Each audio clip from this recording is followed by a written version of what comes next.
Welcome, everyone. My name is Corinne, and I will be your moderator this evening. I'm excited to welcome Casey Simmonds, team leader with eAssist Dental Billing Solutions, as our speaker tonight for 3 claim denials that impact revenue.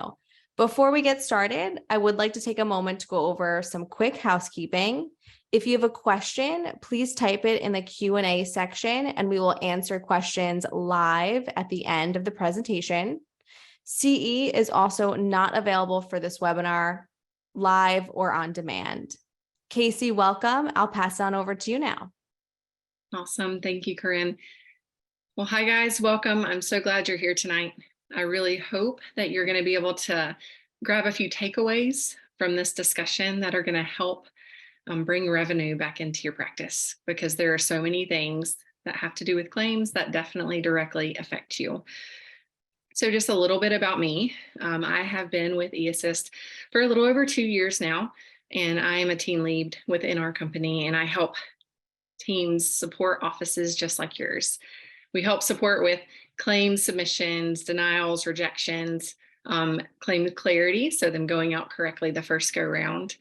I have a little over 10 years experience in the dental field, both in pediatric and general dentistry, and I absolutely love the business and I guess managerial / insurance aspects.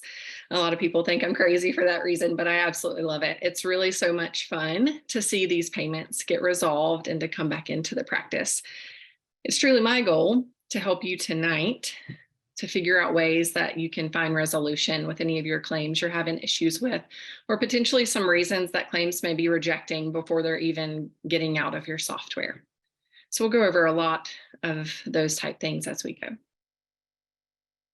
So we invented an optimized revenue cycle management and front office services for dentists. And so as an eAssist team for more than 10 years, this platform has been putting more money back into your practice, back into your team than ever before.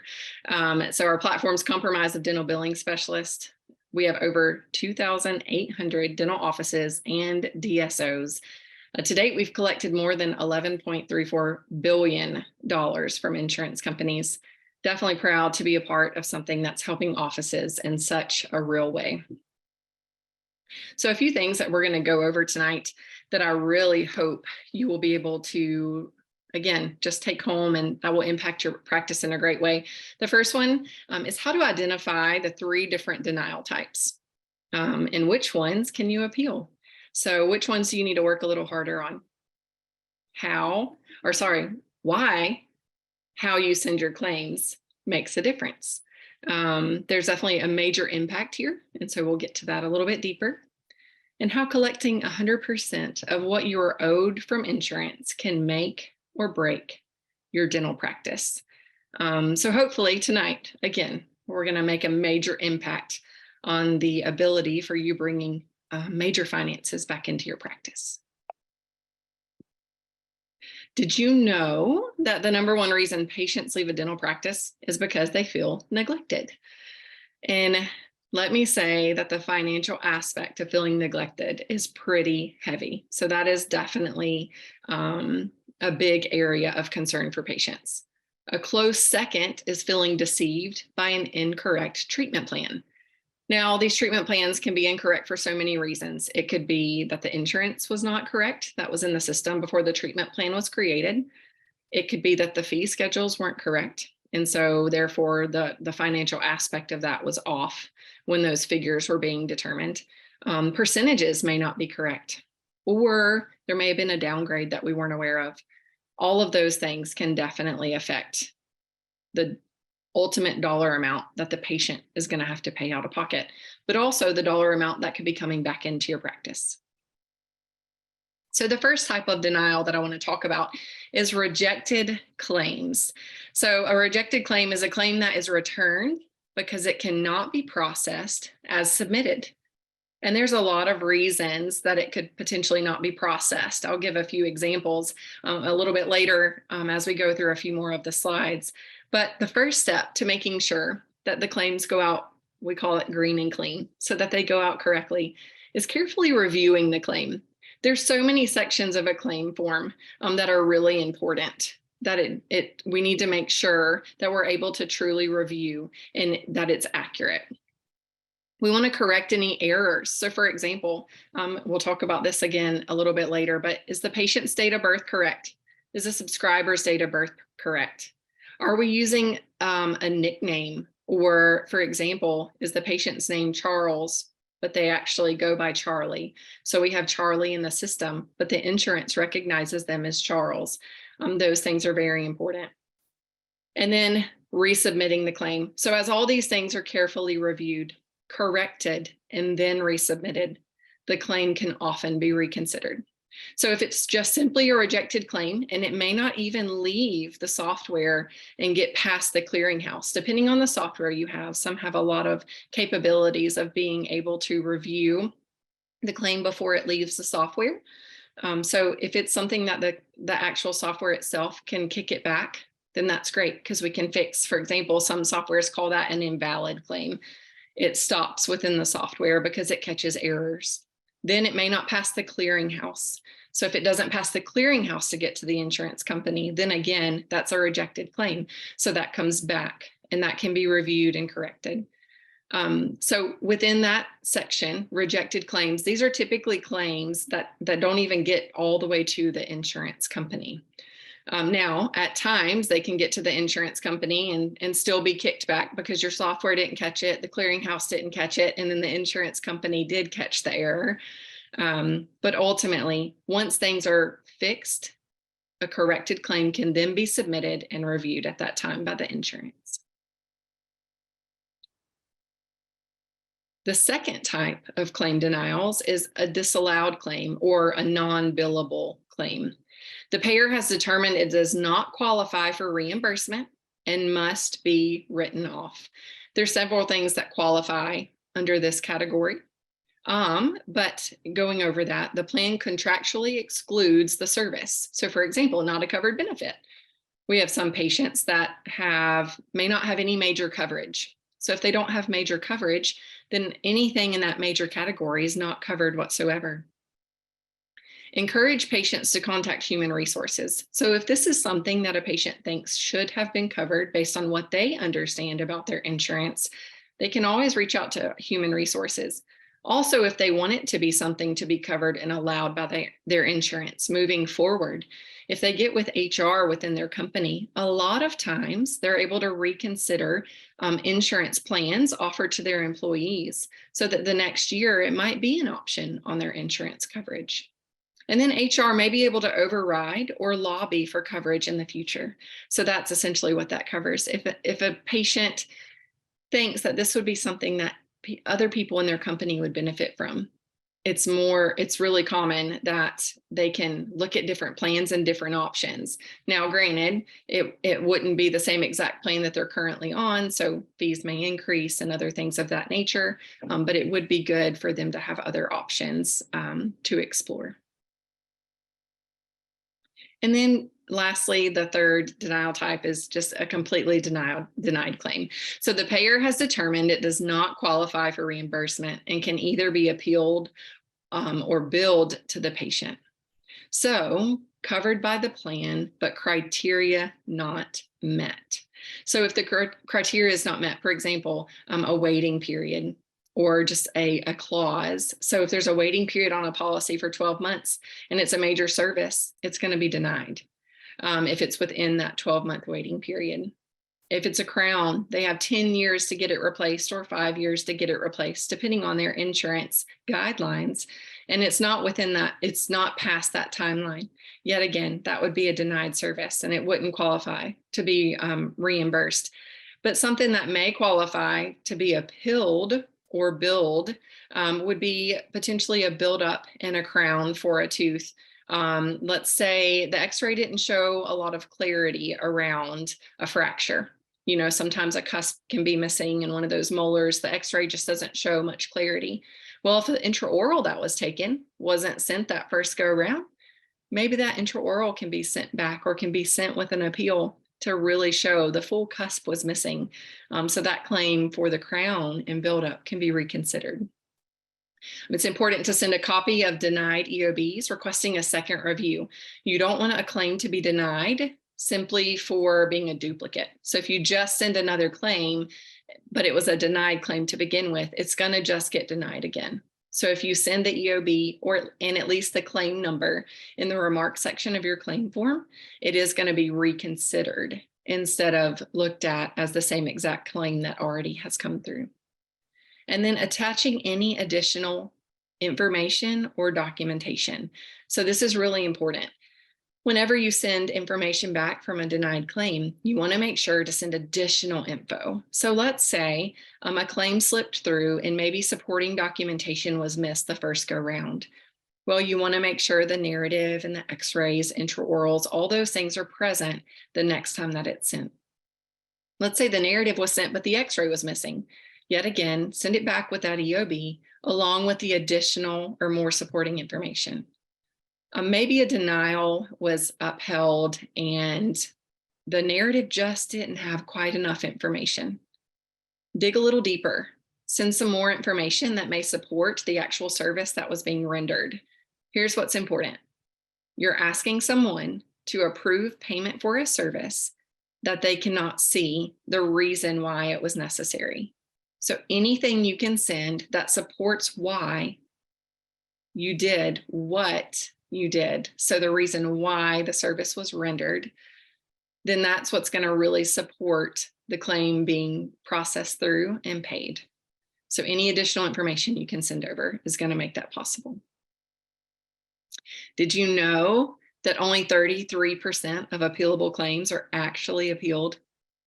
This blows my mind because, like I said, this is the side that I thrive on. I really love getting these claims fixed, and I like to get the payment the first go around. But in the moment that doesn't happen, I love to write a really clear appeal letter, giving all the information as to why the service rendered was true and justified. That way it turns around and the payment's received. 33%, that is such a small number. So when should you appeal? So if you should appeal and when you should appeal. So the first question is, should you? Well, we need to review the patient's benefit coverage. Is it a covered benefit? Is it a service that is even able to be covered by their policy? Being aware of the frequencies, limitations, and exclusions. Does the patient have a missing tooth clause? Does the patient have a frequency? For example, bite wings. I know that bite wings have been really given a new frequency here lately, and I feel like they fluctuate so many times. But the newest one is the one that fluctuates with age. So at below 18 years, they can have them in a certain amount of time frame. Between the next group of really adolescents, I guess, is the next. And then over, I believe I can't remember right off the top of my head. It's like 21 and over, maybe. Then they can have them once every 24 months. So with that, I mean, that's a big difference in us being used to one time per 6 months, one time per 12 months, the simplicity there. Knowing the frequencies of a crown. How often can you do that crown? Is it 5, 7, 10 years? Or is it an implant? Is there a limitation around the implant? Another one, is there an age limit? This is so important. I remember a patient that was, when I was serving with an office, they had a patient that was 16 years old. He had an accident and he was missing a front tooth. And so because of that, when he was 16, he was ready to get an implant placed. He had ortho and everything was ready to go. Well, they placed the implant and they did the work. His implant coverage did not start until 18. So he had an age limitation. Well, unfortunately, that was a miss before the claim was submitted and the work was completed. So that coverage wasn't there. And then they had to work with the patient on, what the out-of-pocket portion was going to be, because it was very different from the original treatment plan. Knowing those limitations, build trust within your patients because you know those financials before you even get started with treatment. Definitely don't want to surprise a patient with anything financially related if we can avoid that. So knowing your services, your allowances, your frequencies, your limitations before services are ever rendered is truly, truly important. When to appeal. So when it is a covered benefit and plan limitations or exclusions do not apply. So for example, SRP is one that has been getting denied really frequently.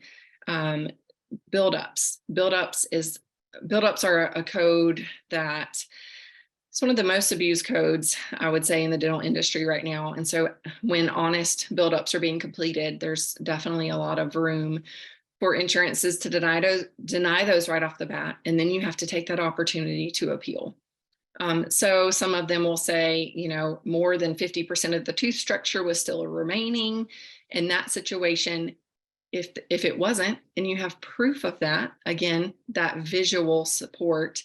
So an intraoral photo is great before the crown's actually placed.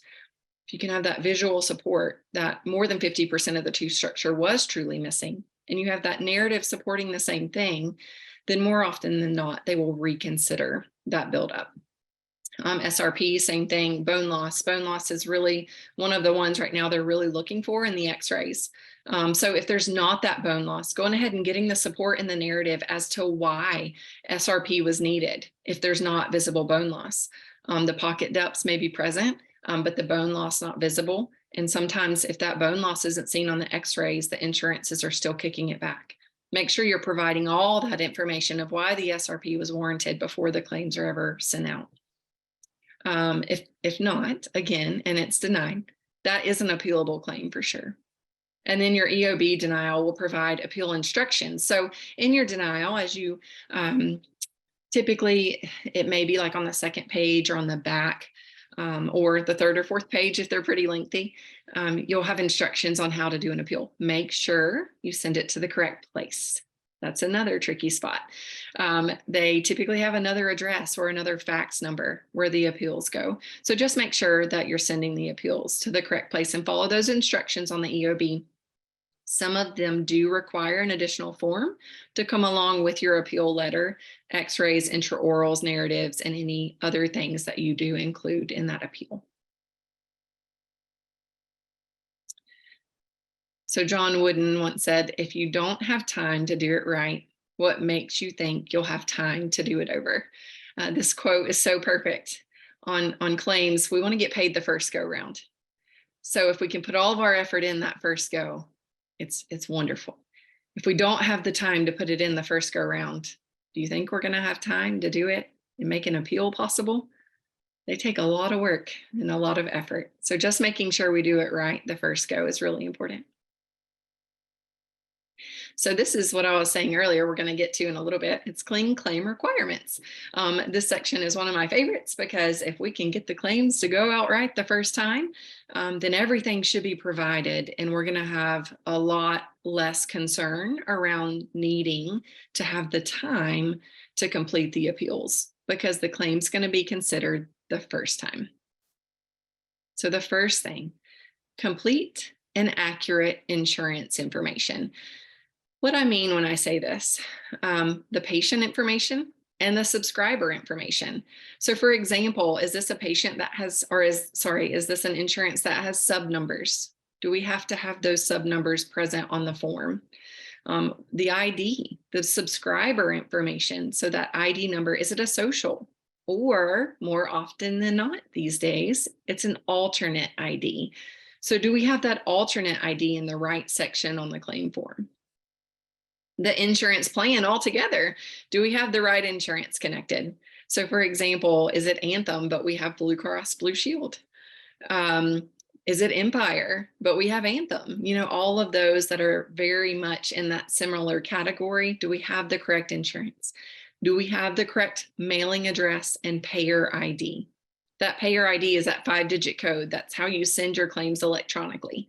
If that is not accurate, then it's not going to go to the right place, especially if you're sending electronic claims. If you're mailing claims, it has to go to the correct mailing address. Otherwise, it's never going to get there. And if it doesn't arrive, you're never going to get that rejection or that denial, or most importantly, that payment. And so we really want to make sure it's going to the right place. So complete and accurate insurance information. The current procedure code and diagnosis codes. So these are very, very important. So when it comes to the procedure codes, one that I see that's really common is anterior posterior teeth. So is it an anterior code and we attached it to a posterior tooth, or even more commonly a posterior code that we attached to an anterior tooth? Making sure you have those correct teeth codes connected to the right tooth. So that's really important. As well as, are we doing selective SRP? Are we doing full quadrant SRP? That's really important. Knowing that the 4341 or the 4342 is the correct one to utilize based on supporting documentation we have to provide. Now that's another one to think about. If we're using the correct procedure code, the goal is for it to not downgrade. So if we're using 4341, are there 4 or more teeth that are truly involved here? And is the insurance going to see that that's the case as well?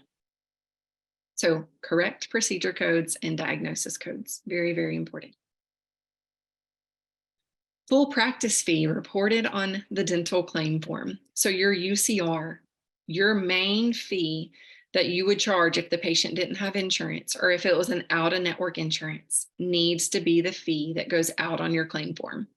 There are numerous reasons for this. Number one is so that you're reimbursed to the full capability that you can be reimbursed to. The other one is, as they're considering possibly adjusting or improving your allowed fees, and you're continuing to use your contracted fees or your PPO fees, then you would never get that bump or increase because you're sending out the PPO contracted fees. You definitely want to make sure on the claim form you're always sending the full practice fee. Your ledger may report something different, but your claim form needs to send the full practice fee. And then additional attachments as required by the payer. So some of these attachments that have to go out each time. So one is a narrative. So if you have a major service, there's some basic services that might require a narrative, but almost all major services definitely require a narrative or some clinical documentation written as to why the service was performed. So what service did you do? There's several other things that you can include here. And if you need specifics around really great narratives, we definitely have some that we can recommend. And I'm sure that Henry Schein has some great recommendations as well. But narratives are really, really important. Your clinical notes as well. Your images. So images that are going to go along with the claim form. I'm not saying just x-rays here. That's why I'm saying images. Intraoral photos are really, that's where it's at these days, for lack of a better way to put it. Intraoral photos tell all. A picture is worth more than 1,000 words, they say. If you want to get a claim paid and you're doing honest dentistry, that intraoral photo is going to show exactly what you're seeing to the representative that's looking at these claims, and it's going to help them pass it through with no question or concern. X-rays are super important. Making sure we're showing the apex of the tooth, like the whole tooth structure, is very important. We want that to support the treatment that was rendered.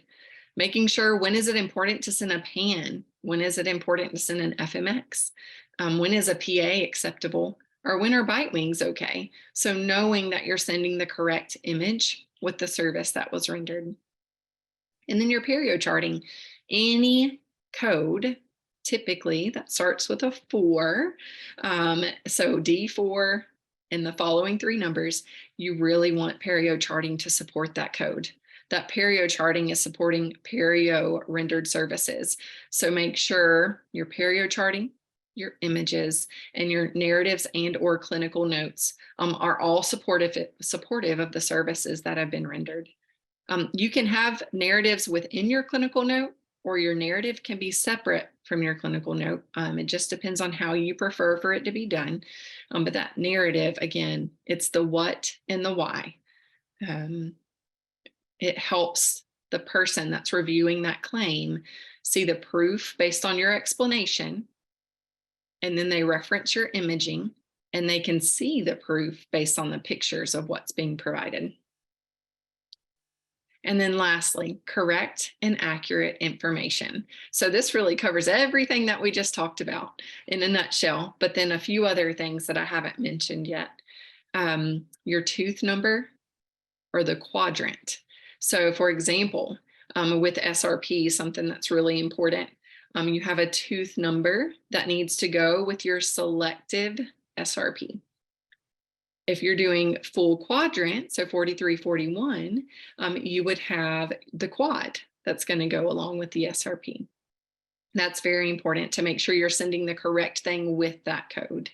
Also, when you're doing, for example, an anterior or posterior filling, that we're sending the correct tooth number along with that as well. Other codes that require quadrants or tooth numbers, really the list is pretty vast. Making sure your major codes have those provided, that your tooth number that is included is always accurate. That's always very important too, because that creates the history for the tooth on that claim. So initial or replacement. If we're doing a major service, for example, a crown, an implant, bridge, partial, if it's an initial or a replacement, that needs to go on the claim form so that it's very clear what's being completed. A lot of insurances will actually deny if this is not included on the claim form. And again, and I can't mention this one enough, anterior, posterior, making sure we're sending the correct, for fillings, that we're sending the correct code based on the tooth that's being completed.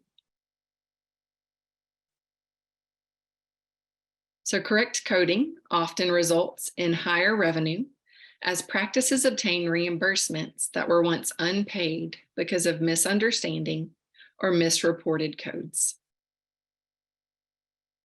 So correct coding, all in all, is where a lot of the errors may lie.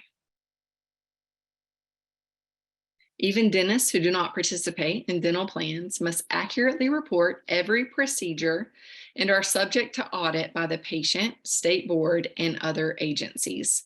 So it is really important that we're very accurate in our procedure reporting. So whenever the services are being rendered, down to our notes, our images, our clinical notes, the actual narratives that are being provided, everything must be accurate. So do you regularly use a coding resource? So we have a poll that's coming up right now. And this poll is just saying, hey, do you use a coding resource? So you can select yes or no in that section. We definitely would love your input here. This helps us know people that might need support with something like this. Why that's important. So there are changes to the ADA CDT codes. And this just shows you a little bit of the changes that have happened over the past 2 years. So for example, in 2021, 28 new codes were introduced. 4 codes were deleted, as in completely removed. 7 codes were revised. There were no mid-year updates, and there were 22 editorial revisions. In 2022, there were 16 new codes, 6 codes completely removed or deleted, 14 codes were revised, there were 8 mid-year updates, and we had 10 editorial revisions. And so far this year, we've had 22 new codes that have been introduced. 2 were deleted, 14 have been revised. As of right now, we're not quite to mid-year yet, so no updates right now, and no editorial revisions. So having that support to know what changes have evolved and come about with the ADA CDT codes is really important, so that you make sure you're reporting the correct information on your claim form. For example, in 2022, there were a few major ortho codes that changed, and that affected a lot of offices because they may have used those other codes regularly, but they needed to check and adjust and see which codes were more efficient or I guess which remaining codes could replace what they were using before. So ultimately, they were still reporting very similar, if not the same information, but there may have been more than one code that was doing the same thing. So just knowing what codes are removed, what codes are, updated, and what codes are introduced, because now you may have something that you can bill for that you may not have been able to before. So CDT codes, code and report what you do. So the what and the why that I was talking about earlier, that's where that comes from. So what you do. Codes are not specialty specific. And these codes can be updated annually. Approximately 2/3 of Americans are enrolled in private insurance, and that number continues to grow. The ideal net collection ratio for a dental practice should be at least 98% each month. And this is a goal we focus on here at eAssist. We really try to help our practices, I call it get healthy. We try to help make sure that 98% collection ratio is present. So this shows 91% average collection ratio, 98% ideal net collection ratio. Over 2/3 of dentists are leaving 9% of collectible revenue on the table each month. So 70% of dentists to be exact. So now you have to ask yourself the question, are you leaving money on the table? So average dental practice gross billings, you see 732,000. Your average annual uncollected revenue at 9% would be close to 66,000. And that leaves an average uncollected over 40 years in practice at over $2.6 million. That is definitely a very significant number. So all in all, as we wrap up our time together, there's going to be another poll that's going to come on your screen. And this is just going to let you know eAssist can help you stop leaving money on the table. This is our expertise. This is where we thrive.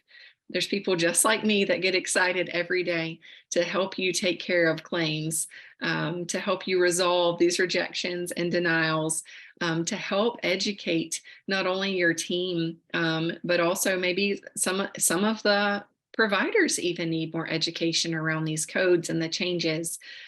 So we do have a free consultation that you're able to be a part of if you're interested and have more questions. You can answer to this poll and it'll link you up to the right people in order for us to get that scheduled for you. So now we are going to enter into a time where we can take some questions, and I can help go over any of those with you, or if it's something that I might need to get back to you on, then I'm able to do that as well. Great. Thank you so much, Casey. Just a reminder, if anyone does have any questions, you can type them into the Q&A section on your control panel. We do have a question from Maria who asks, I have been having problems with soft tissue grafts being approved, even though I'm sending photos and notes from the doctor with the claim that says recession. They still want perio charting, even though that will not help, just because it is a perio code. Are you able to help with that one?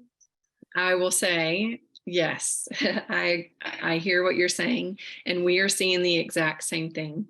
I understand the perio charting maybe not being present. There's a lot of times when you're able to see what needs to be provided, but don't forget, we are trying to help an insurance company see what is being done. And if one of their requirements is the perio charting to be present, if it is a perio code, 9.999 times out of 10, they are going to require that even for an appeal to be considered. So I would definitely recommend, at least in that area or that section, that you do create perio charting when the patient is seen. That should help resolve that issue moving forward. Now, obviously, for this current claim that you're working on, it may not be able to be resolved. So putting together a good appeal, complete explanation, and a reason for why the perio charting was not completed before that service was rendered.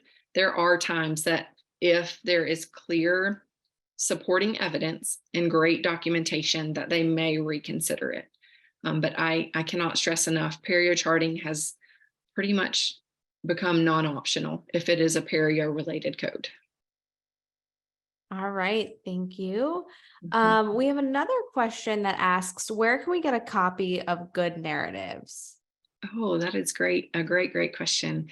There are a lot of resources I know within Practice Booster. So Practice Booster there are two books that I personally utilize a good bit. One of them is called Administration with Confidence, and there's another one called Coding with Confidence. Both of these books are great, absolutely priceless resources that can help you build your narratives. Of course, people always say you can Google some things. I would be really careful going that route. But if there's any support that I could say would help you and would not bring any questions to the table, but it would answer all of your questions, either one of those books would definitely help support you in that way. So again, Administration with Confidence and Coding with Confidence, both of those should be able to help you build your narratives. Wonderful, thank you. All right. And then another question that says we are a fee for service office, but submit electronically for our patients to be reimbursed. So many times claims get kicked back asking for quadrants when it is simple restorative. Short of calling to argue that the claim is correct, do you know why they are making it so difficult or how to kind of go around that situation? That's a really great question. So you're saying it's a restorative code, for example. Are we talking a filling, or is there a specific, can you elaborate there just a little bit? Maybe you can put that back in the Q&A. Sure. We can have Yep. some more information. And a follow-up on the last question, who is the author of those two book resources? Do you have that on hand or? Yeah. Okay, So Charles Blair. awesome. Thank Mhm. you. Alrighty. We'll see if we get a follow-up there. If anyone else has any other questions. Okay, so they said D2332, other simple fillings. Okay. So with those, you have the tooth present, but it's kicking back and asking you for a quadrant. In that situation, is it kicking back from your clearinghouse or kicking back from your software? Those are some things I would be questioning. And then if it's neither of those and it's kicking back from the insurance company directly, then I would dig a little deeper. I would recommend calling the insurance company to find more information, because typically with basic restorative codes like that, the tooth number is what's requested. I will have to say I do not have personal experience with a quadrant kicking back in that same manner. But just like you were mentioning, I would call the insurance company directly, and not necessarily to fight or anything like that, but just to get further clarification. Because if that specific insurance is requesting that, then moving forward, so you can make sure that that's provided on the on your claim forms for the future. All right. Thank you, Casey. Mhm. We'll give it another minute or two to see if we have any additional questions, but it looks like you might have answered them all. Excellent. Well, this is definitely one of my passions. I love it. I really enjoy it. We want to make sure that you guys are able to receive the money that your practice is rightfully owed. Every penny. It's super important. Awesome. We had someone that said, great job. Mm. Thank you. Thank you. All right. I think, let me just see. Okay, we have one more question. It says sometimes they don't want to cover build up and or post core to crown. They say it's part of the crown code. Do you know how we can get around that? Absolutely. Great question. So Cigna really loves to do that. But insurance as a whole, you may get that rejection at first. 9 times out of 10, if you contact the insurance company and give them the prep and seat date to show when it started and when it was completed, it will then be considered. Cigna will tell you almost every time, if they don't have the prep and seat date on the initial claim form, they will always say it's to be considered with the initial code. But when you call and give them that information, they do reprocess it. If you do CERAC crowns, so you do in-house crowns and they're same day, make sure on your claim form when you're sending it out, you put the prep and the seat date, and then it'll process correctly the first go round. Great. All right. Mhm. I think that officially wraps up our Q&A. Perfect. Great questions, guys. Thank you. Well, thank you, Casey, for the wonderful presentation. It was very insightful, and thank you to everyone this evening for joining us tonight. Oh, sorry, we had one more question that just popped in. It says, I have an insurance company that claims I am an unlicensed dentist, and I give them all of my information. Have you ever came across that? Yes, Okay. I have. So I would get in contact with provider relations for that insurance company. So all of your insurance companies, they're going to have your main line reps that you can get a hold of, but they also have a provider relations department. Get with them directly. There may be something amiss with your credentialing. And so you do have to be properly credentialed within network insurance companies, and then credentialed just as at least a recognized provider with that billing entity in order for them to properly pay your claims. So definitely provider relations. Awesome. All righty. Well, again, thank you, Casey, so much for your time tonight. And thank you to everyone who showed up, joined us, and asked questions. We had some great questions come up. We did record tonight's webinar, and we'll email the recording out sometime in the next week. So if you want to refer back to any of this information, you certainly are able to. And we also would appreciate your feedback via our survey that will pop up on your screen shortly. Again, thank you all for joining us. Casey, thank you so much. And we look forward to seeing you all on future webinars. Absolutely. Thanks so much. Have a great night, everyone.